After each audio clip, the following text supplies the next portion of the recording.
The date was September 14th, 2019. The location was a private penthouse suite on the 87th floor of the Burj Khalifa in Dubai. The man standing by the floor-to-ceiling windows was Marcus Thornwell, a 42-year-old real estate developer whose net worth had just crossed $2 billion. In his hand, he held an invitation embossed with gold leaf, inviting him to the most exclusive auction of the year. He had no idea that in exactly 18 months, he would be sleeping in his car, completely bankrupt, with nothing but debts and lawsuits following him across 3 continents. The invitation was for the Sotheby's Elite Collection, a once-in-a-decade auction featuring items so rare that only 30 people in the world would be allowed to bid. Among the lots was something that caught Marcus's attention, something that would become his obsession. Lot number 17. A bottle of champagne unlike any other ever created. The Goutte de Diamant's Crystal Reserve, commissioned in 1996 by a Saudi prince who died before taking delivery. The bottle had been in temperature-controlled storage for 23 years, but it wasn't the champagne that made it special. The bottle itself was a work of art, hand-blown crystal from the ateliers of Baccarat, embedded with an 18-karat white gold label, and at its center, a flawless 19-karat diamond that had once belonged to Marie Antoinette. The starting bid was set at $350,000. Marcus had built his empire on gut decisions and calculated risks. He started with a single apartment building in Miami when he was 26, borrowing everything he could from family and friends. His father, a postal worker who had never made more than $40,000 a year, thought he was insane. His mother cried when he told her he was mortgaging everything. But Marcus had a vision. He could see what Miami Beach would become, how the Art Deco district would transform into one of the most expensive zip codes in America. He bought that first building for $800,000. 3 years later, he sold it for $2.4 million. That profit became the seed capital for everything that followed. By 30, he owned 12 properties across Florida. By 35, he had expanded into commercial real estate in New York, Los Angeles, and London. By 40, he was closing deals with sovereign wealth funds and pension funds, moving hundreds of millions of dollars with a single signature. His success wasn't just about timing or luck. Marcus had an ability to read markets, to see value where others saw risk. He was fearless, aggressive, and always 2 steps ahead. But there was something else about Marcus that few people knew. He was addicted to the feeling of winning. Not just in business, but in everything. He collected rare cars, not because he loved driving them, but because he loved owning what others couldn't have. His garage housed a 1962 Ferrari GTO worth $80 million that he had driven exactly twice. He dated models and actresses not for companionship but for the status. And when it came to social gatherings, Marcus had to be the most impressive person in the room. Always. This need to win, to be seen as superior, had served him well in business. But it also created blind spots. Marcus never worried about debt because he always believed he could outrun it. He never worried about market downturns because he believed he was smart enough to predict them. And he never worried about his reputation because he believed that success was its own justification. The bottle of champagne was about to test all of those beliefs. The auction was scheduled for October 4th at the Sotheby's headquarters in Geneva. Marcus flew in on his Gulfstream G650, bringing with him his business partner David Chen, and his girlfriend at the time, a Russian model named Anastasia, who graced magazine covers across Europe. David had been with Marcus since the early days, back when they were both hustling to close their first deals. He was the cautious one, the numbers guy, the person who reviewed every contract and flagged every risk. Anastasia, on the other hand, was new. Marcus had met her 6 months earlier at a charity gala in Monaco. She was 28, spoke 4 languages, and had an Instagram following of 3.2 million. She was, in Marcus's mind, the perfect accessory to his success. The 3 of them checked into the Hotel President Wilson, occupying the entire top floor. The suite cost $35,000 per night. It had a private terrace with views of Lake Geneva, a grand piano, and a bathroom with a jacuzzi carved from a single block of marble. That evening, Marcus hosted a private dinner for 20 guests, all major players in finance, real estate, and tech. The dinner was held at a Michelin 3-star restaurant that Marcus had rented out for the evening. The menu featured white truffles flown in from Alba, Wagyu beef from Japan, and a wine pairing that included a bottle of 1947 Chateau d'Yquem worth $32,000. The total cost of the dinner was $78,000. But it was worth it. By the end of the night, Marcus had secured verbal commitments for 3 new development projects totaling $400 million in capital. David pulled him aside and said, "You know these commitments aren't binding, right?" Marcus just smiled. "They will be. They always are." The next day, the auction began at 2 in the afternoon. The room was intimate, only 35 chairs arranged in a semicircle facing a small stage. The walls were draped in dark velvet. The lighting was soft, almost theatrical. There were no cameras, no press, no recording devices allowed. This was commerce at its most exclusive level. Wealth transacting with wealth, away from the gaze of the public. Marcus sat in the third row, Anastasia beside him, David behind him. Around them were faces he recognized from Forbes lists and financial newspapers. A tech founder from Silicon Valley who had just taken his company public. A hedge fund manager from New York who controlled $40 billion in assets. An oil magnate from Qatar. A luxury goods CEO from Paris. And in the front row, the Chinese billionaire who owned half of Macau's casinos, a man known simply as Mr. Wei, the auctioneer. A distinguished Swiss gentleman in his 60s named Armand Beaumont took the stage. His voice was smooth, cultured, speaking in English with a slight French accent. The first lots moved quickly. A Patek Philippe watch from 1923 sold for $1.2 million. A Ming Dynasty vase went for $3.8 million. A handwritten letter from Napoleon to Josephine fetched $680,000. Then came lot 17. 2 assistants wheeled out a glass case on a polished mahogany cart. Inside, under perfect lighting, was the bottle. Even from where Marcus sat, he could see the sparkle of the diamond, the way the crystal caught and refracted the light. The room fell silent. Armand began the description, his words careful and reverent. He spoke about the history of the bottle, the craftsmanship, the provenance. He mentioned that the champagne inside was from the legendary 1996 vintage, considered one of the finest in modern history. He noted that only one other bottle like this existed, and it was locked away in a private collection in Riyadh, never to be sold. This was functionally the only one available to the world. The starting bid, Armand announced, was $350,000. Marcus raised his paddle immediately. Number 23. A murmur went through the room. Someone in the front row raised their paddle. Number 7. Mr. Wei. 400,000. Marcus countered. 450. Number 7 again. 500. Marcus didn't hesitate. 550. There was a pause. Mr. Wei turned in his seat and looked back at Marcus. Their eyes met. It was a moment of assessment, of calculation. Marcus saw something in the other man's eyes. Challenge, disrespect, as if to say, "You don't belong in this room." That look was all Marcus needed. Then Mr. Wei raised his paddle again. 600,000. Marcus felt his pulse quicken. This wasn't about the bottle anymore. It was about dominance. He raised his paddle. 650. Another pause. This time longer. Armand looked around the room, his eyes scanning for other bidders. None came. Mr. Wei sat motionless. Then, slowly, almost reluctantly, he shook his head. Armand's gavel came down. Sold.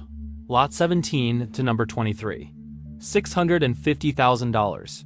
Anastasia squeezed Marcus's hand and whispered in his ear, "You're amazing." David leaned forward and said quietly, "That's more than double the estimate, Marcus." Marcus didn't care. He felt euphoric. He had just won something that only one other person on Earth owned. And more importantly, he had beaten Mr. Wei, a man worth 10 times what Marcus was worth. In that moment, Marcus felt invincible.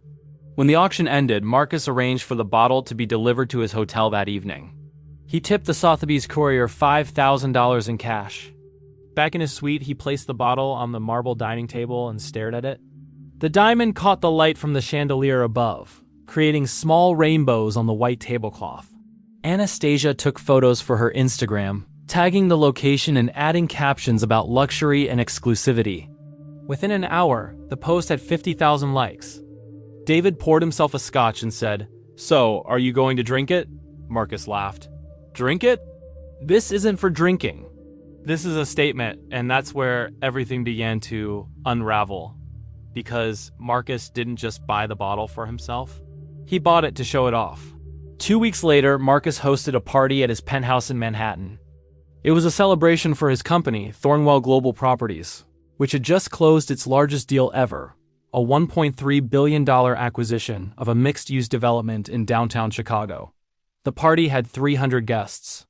There were celebrities, politicians, athletes, and business moguls. The champagne flowed freely, Krug and Dom Perignon by the case, though not the $350,000 bottle. That was displayed in a custom-built illuminated case in the center of the living room, like a museum artifact. The case had been designed by a lighting specialist who worked for the Met. It cost Marcus $42,000. Guests gathered around it all night, taking pictures, asking questions. Marcus stood nearby, recounting the story of the auction, how he outbid a Chinese casino magnate, how this was one of only 2 bottles in existence, how the diamond inside had once belonged to Marie Antoinette. He told the story a dozen times that night, each time with a little more embellishment. He was the center of attention. He was winning, but parties like that have consequences. Photos from the event circulated on social media. Guests posted images of the bottle, of Marcus standing next to it with a champagne flute in hand, of the Manhattan skyline glittering through the floor-to-ceiling windows behind him. Journalists picked up the story. Within days, articles appeared in business publications, lifestyle magazines, and gossip blogs.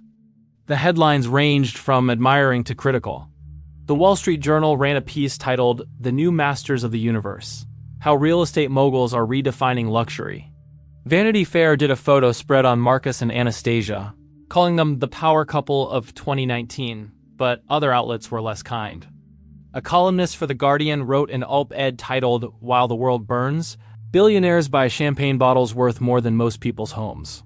A viral Twitter thread accused Marcus of representing everything wrong with late-stage capitalism. The criticism didn't bother Marcus. In fact, he leaned into it. He gave an interview to Bloomberg where he defended the purchase, saying that luxury goods were investments, that art and rarity held value beyond their price tags. He said that people who didn't understand that were simply jealous. He said that wealth creation was a skill, and those who possess that skill should be celebrated, not criticized. The interview went viral. It was shared, commented on, debated. Marcus became a symbol. Some admired him. Others despised him. But everyone knew his name. And for Marcus, that was enough. What Marcus didn't realize was that this attention was also drawing scrutiny from other quarters. Investors began asking questions. Analysts started looking more closely at Thornwell Global Properties. And what they found wasn't reassuring. The Chicago deal, while impressive in scale, was highly leveraged. Marcus had borrowed aggressively, using his existing properties as collateral. The financing structure was complex, involving mezzanine debt, bridge loans, and credit lines from multiple banks. The interest payments alone were $23 million per year. If the project didn't generate immediate returns, if occupancy rates didn't hit projections, the entire structure could collapse. And there were other warning signs. Several of Marcus's other developments were underperforming. A luxury condo tower in Los Angeles had sold less than 60% of its units after 18 months on the market. A commercial office complex in London was struggling to find tenants, with 35% of its space still vacant. A hotel project in Miami was months behind schedule and millions over budget. David Chen saw the warning signs. He started bringing them up in meetings, suggesting that Marcus slow down, consolidate, reduce debt exposure. But Marcus wouldn't listen. He believed that the projects just needed more time, that the markets would turn in his favor, that his track record spoke for itself. "We've been through downturns before," he told David. "We always come out stronger." In December of 2019, one of Marcus's major lenders, a Swiss private bank called Helvetica Capital, called in a routine audit. They wanted updated financials, proof of revenue streams, and projections for the next fiscal year. Marcus's CFO, a cautious man named Gerald Winters, compiled the reports and presented them to the bank. Gerald had been warning Marcus for months that the company was overextended, that they needed more cash reserves, that one bad quarter could trigger a cascade of problems. Marcus had dismissed those concerns. "Gerald worries too much," he told David. "That's why I hired him." The response from Helvetica Capital came back 3 weeks later. The bank was concerned, very concerned. They wanted additional collateral. They wanted Marcus to either inject more equity into his projects or sell off non-performing assets to reduce his debt load. They gave him 30 days to provide a plan. Marcus refused. He believed that showing weakness to lenders was a mistake. He believed that if he stood firm, they would back down. He told Gerald to negotiate better terms. Gerald tried, but the bank wouldn't budge. In February of 2020, Helvetica Capital called the loan. They wanted $230 million repaid within 90 days, or they would begin foreclosure proceedings on several of Marcus's properties. Marcus tried to raise the capital. He reached out to other lenders, to investment funds, to private equity groups, but the timing couldn't have been worse. By March of 2020, the COVID-19 pandemic had begun to spread globally. Financial markets collapsed. The Dow Jones dropped 30% in 3 weeks. Credit markets froze. Real estate transactions ground to a halt. Nobody was lending money, and certainly not to someone whose portfolio was suddenly filled with empty office buildings, unsold condos, and shuttered hotels.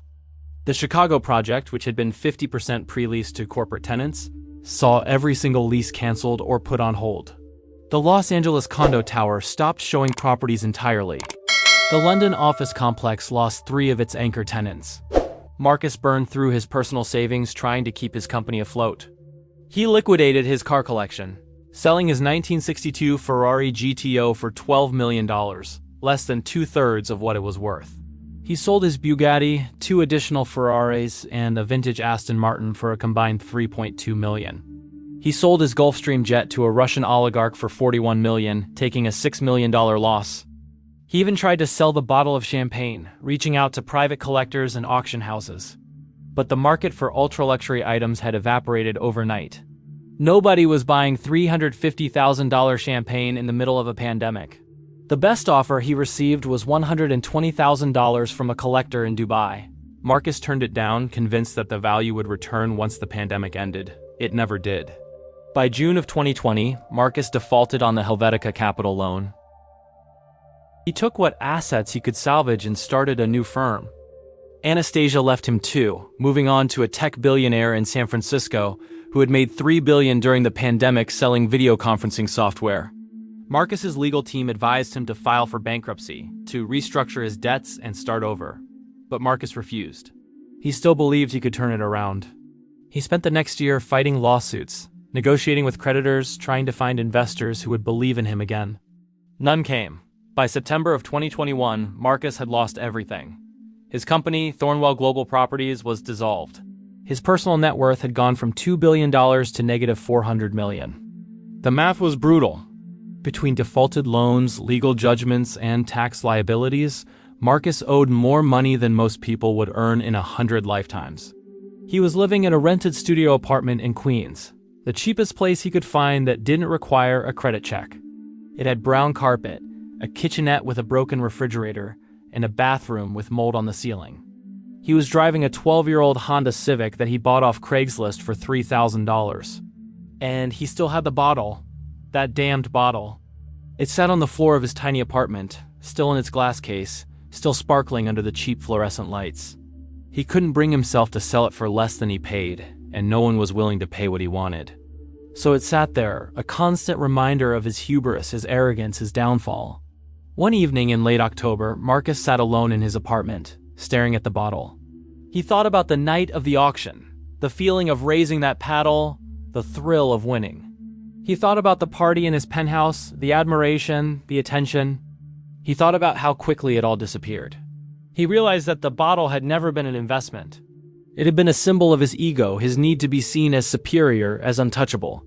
And it had blinded him to the reality of his financial situation.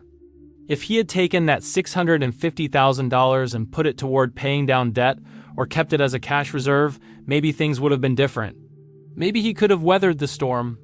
Maybe he wouldn't have been so leveraged when the pandemic hit. Maybe his lenders wouldn't have panicked. Maybe. But there were no maybes. There was only the present. And in the present, Marcus was broke, alone, and unemployed. He had become a cautionary tale, a punchline in business schools and financial podcasts. Articles were written about his fall, using terms like over-leveraged, victim of hubris, and spectacular collapse. The Harvard Business Review published a case study titled, "The Thornwell Collapse: How Ego Destroyed a $2 billion Empire." Business Insider ran a piece called "From Penthouse to Poverty: The Fall of Marcus Thornwell." The bottle, once a symbol of his wealth and power, had become the symbol of his destruction. The $350,000 bottle of champagne that cost him a $2 billion empire. Marcus finally sold the bottle in January of 2022.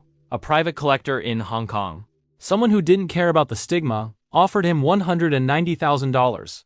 Marcus accepted. The money went directly to his creditors. It didn't even make a dent in what he owed. The bottle, now in someone else's possession, was finally gone, but the damage was done. The empire was destroyed. And Marcus Thornwell, once a billionaire, was now just another person trying to rebuild from nothing. He took a job as a consultant for a small real estate firm in New Jersey. The salary was $85,000 a year. It was less than he used to spend on a single dinner. The story of Marcus and the bottle spread through the worlds of finance and luxury. It became a case study. Not just about financial mismanagement or the dangers of leverage, but about something deeper. About the psychology of wealth. About how the need to display success can become more important than success itself. About how a single decision made in a moment of ego can unravel years of hard work. Professors at Wharton and Stanford used it in their classes. Wealth managers referenced it when advising clients.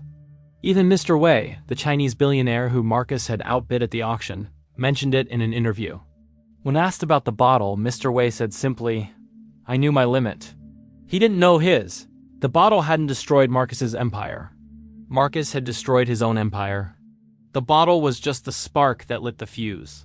It was the moment when pride overtook prudence, when the need to win overshadowed the need to protect. It was a $650,000 decision that revealed a fatal flaw in Marcus's character. And that flaw, magnified by leverage, timing, and circumstance, cost him everything. Years later, financial analysts would trace back Marcus's collapse and identify the exact moment when things started to go wrong. It wasn't the pandemic. It wasn't the Swiss bank calling the loan. It wasn't even the over-leveraged Chicago deal. It was the night of October 4th, 2019 in Geneva when Marcus raised his paddle 1-2.